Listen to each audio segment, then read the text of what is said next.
It was a dark and stormy day as Ian traveled through the woods, waving her way through the trees. As she looked for a shelter, she stumbled across a wooden cabin. The cabin was well lit, with smoke coming out of the chimney. So Yin quickly made her way over to the door, and gave it a light knock. So, gosh, someone quickly answered, as a ash blonde boy with red eyes glared at the stranger. Hello, can I? No, fuck off, the boy said as he slammed the door in her face. Rude, Yin sighed as she turned to leave, but the door suddenly opened again. But this time, it was a handsome boy with red and white hair, with the two different colored eyes to go with it. Hello, I was wondering if I could take shelter till the storm passes, Yin asked. Sure, don't touch anything, the boy said with a glare. Why am I always yawning in videos? Of course, she stuttered as she slowly followed him in. It was a humble cabin, but it was filled with herbs and precious jars. And the fireplace had a large... Sorry, I thought it was...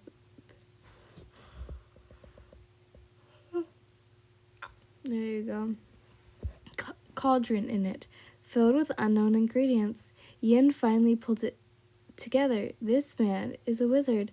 She was suddenly pulled from her thoughts when the ash blonde came up to her and hissed at her. You have such a friendly cat, sir, Yin joked. Oh, I'm Yin, by the way. Down, Katsuki, the wizard ordered. The cat quickly transformed into the boy from before. Bakugo scowled at Yin as she turned to the wizard. Why did you let her in, Icy Hot? Bakugo shouted. My name is not Icy Hot, it's Shoto, the wizard said. So you have a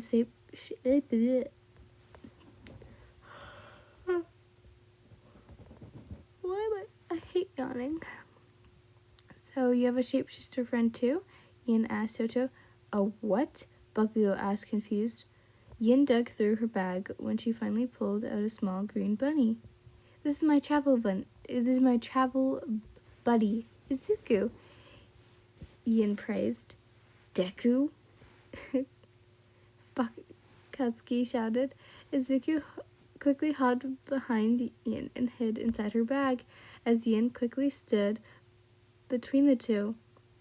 Sit, Bakugo, Shoto commanded as a magic crest appears on Bakugo's chest, forcing him to his knees.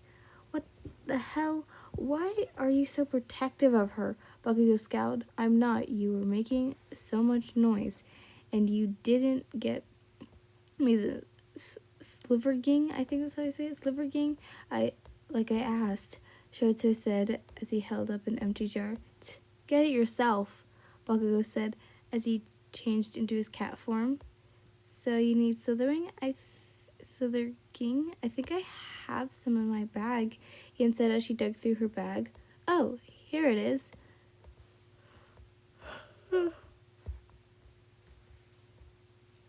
I should have recorded this later morning. Well, now I would have not yawned. Yin said as she pulled out a small pouch of slitherging. I think I'm saying it wrong because I keep changing it every time. I know how you humans work. What do you want? Gold, power, what? Shoto glared. Simple. A potion of invisibility is enough, Yin said with a smile. That's it? A simple invisibility potion? Shoto asked suspiciously. Yeah, I'm heading to Holly Falls. Not really the nicest place to be. I'm a wandering merchant after all, not a fighter. I can't rely on Izuku all the time, Yin explained as she handed the silver thing. Why are you heading there? Shoto asked. As he got to work on the invisibility potion. A wizard named Aizawa, he ordered me to bring him some things, she explained. She sat down on a nearby stool as Izuku quickly jumped onto her lap. Bakugo growled lowly as he sat on a nearby counter and glared at them. They sat quietly, listening to the rain and the thunder outside as it went and eventually passed. Here's your potion, and can I ask you something? Shoto said to the hair-colored girl. What is it? Most humans don't even want to associate with witches and wizards. So why are you? Shoto asked. I don't know how to say this word. Well, I think squibbit?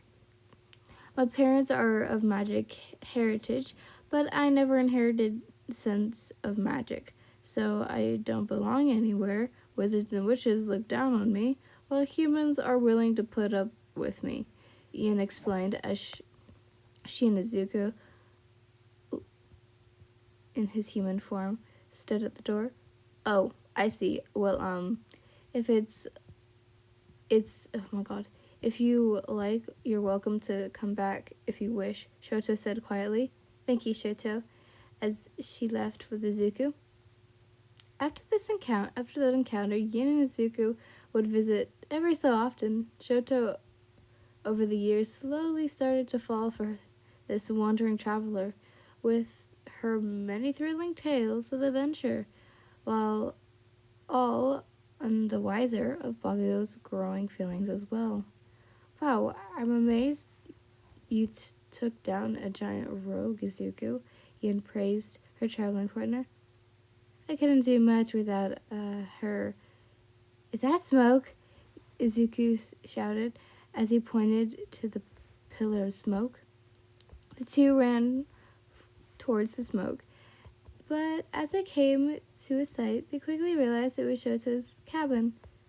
As they got closer, they could see an ash blonde cat inside a cage. Yin quickly ran and freed the Bakugo. Oh my god, I cannot read today. He was covered in bruises and cuts, with a muzzle strapped tightly around his mouth. Kachan! Izuku cried in panic. Katsuki, what happened here? Ian asked as she fed him one of her healing potions. Those humans from Stonehenge came and took Icy Hot.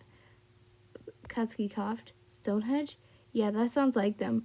They really don't like wizards and witches, Izuku mumbled. We need to hurry and save him, and we need to move fast, Ian said as she readied her bow arrows. I'm coming with you. I always wanted to take a shot at this place, Katsuki said with confidence. Sorry for that pause. I had to get a drink because I think I'm getting sick, if you can't tell by my voice already. But let me continue. I'm so sorry. The people of Stonehenge gathered in their town square. In the middle stood a large stake. Shoto was tied firmly to the stake as the people started to scatter sticks and wood around Shoto. The people, I think, chanting his death, as Shoto simply glared at them, but from the corner of his eye, he could see 3 hooded figures in the dark corners of the town. My people of Stonehenge, for too long we let this devil filth plague our lands, said the leader, as he pointed his torch dangerously close to Shoto's face. This is about time we purge this land of all witches and wizards. The crowd cheered at those words as the leader was about to light the pile, when out of nowhere an arrow shot itself into his palm, forcing him to drop the torch into a small puddle. The crowd cried out in anger, wondering who dared interrupt the ceremony. Suddenly, a second arrow was shot and cut Shoto's ropes. So it quickly sent a wall of flames at the cowards. The town square quickly turned into a battlefield as Shoto and Izuku fought off the townspeople. Yin quickly tried to get down the get down to get down the building. I think get off the building.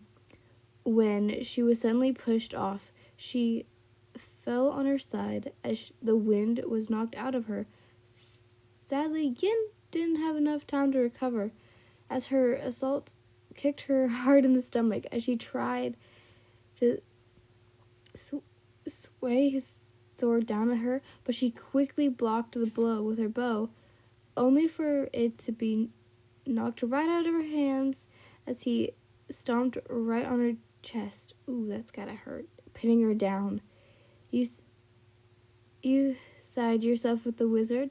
You side with the demon, he said as he plunged his sword down. Yin! Both Izuku and Shoto shouted at the same time. It seemed to slow. They watched as the sword got closer and closer to Yin's heart. Yin shut her eyes tight, waiting for the sword to plunge into her heart. No! Shouted a familiar voice. The man turned to see the ash-blonde cat flying straight at him. Claws drawn, Izuku transformed into a human. Forced to tackle the attacker, Yin quickly got up and drew her sword. Come on, we have to get out of here, Yin called as she quickly got out of the town. The group managed to get away safely from the town and traveled miles and miles to safety from the crazy townspeople. I think we're safe, Izuku sighed as he puffed back into his rabbit form. Yes, thank you, Yin, Izuku, Shoto thanked as he rubbed his wrist rope burn. You're welcome, Shoto, Yin said as she picked up her rabbit friend. Oh, thank you, Bakugo. Oh, and thank you, Bakugo, for the save and all, she thanked as she gave him a peck on the cheek. Katsuki's cheek turned bright red as he quickly tried to play it off as nothing. Shoto's heart clenched in slight jealousy as he spoke up.